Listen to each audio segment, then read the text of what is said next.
আসসালামু আলাইকুম। আশা করি তোমরা ভালো আছো। তোমাদের তো আল্লাহর রহমতে আমরাও ভালো আছি।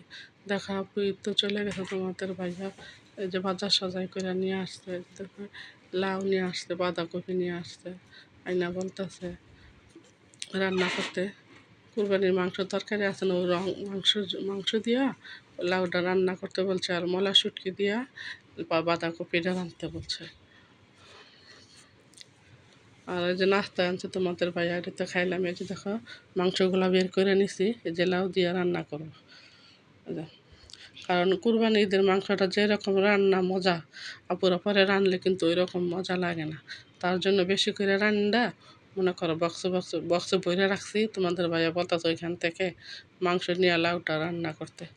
কারা কারা লাউ দিয়ে মাংস দিয়ে খাইছে আপুরা কমেন্টসে বলবা। আর এই যে দেখো আমার লাউর তরকারিটা কেমন হয়েছে দেখতে।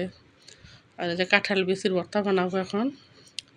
এই যে ভেজে দেওয়া হইতেছে, দিয়ে দিলাম ভাইজা। আর যে মলা শুটকি দিয়ে বাঁধাকপিটা রান্না করব। এই যে তখন মলা শুটকিটা ভালো করে ধুয়ে ভাইজা নিলাম। এই যে বাঁধাকপিটা দিয়ে দিলাম। আর এই যে আমাদের খালায় এই যে ভর্তাটা বানানো হইতেছে, ভর্তাটা বানাইতেছে।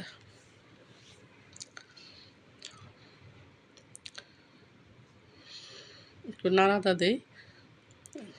আর এই যে পুরো আমাদের গাছের কাঁঠাল মনে করো পেরে আনছে। কাঁঠাল ছোট হইলে কি পুরো দেখো রোয়াগুলো কত সুন্দর, খাইতে এত টেস্ট। তোমরা যদি খাইতে বুঝতো অনেক টেস্ট। দেখো কত বড় বড় রোয়া, অনেক মিষ্টি আপুরা। আর এই যে মনে করো আচারটা, যে আমার সময় আচার দিয়েছিলাম, একটু কেমন জানি হয়ে গেছে, এই জন্য বের করে জাল দিলাম আচারটা যাতে নষ্ট না হয়। রান্না হয়ে যাওয়ার পরে তোমাদের ভাইয়া দেখো না মাছগুলা নিয়ে আসছে, শিং মাছ। খালা আর আমি একসাথে কুইটা এই যে দেখো ডইলা পরিষ্কার করে নিছি। কারণ কত রকমের পরিষ্কার করন যায় পুরা, করার মজা লাগে না, এই জন্য পাকায় ডইলাই পরিষ্কার করলাম। দেখো কত সুন্দর করে। আর এই যে মাছের ডিমগুলা বের হয়েছে। আজকের মতো এই পর্যন্ত।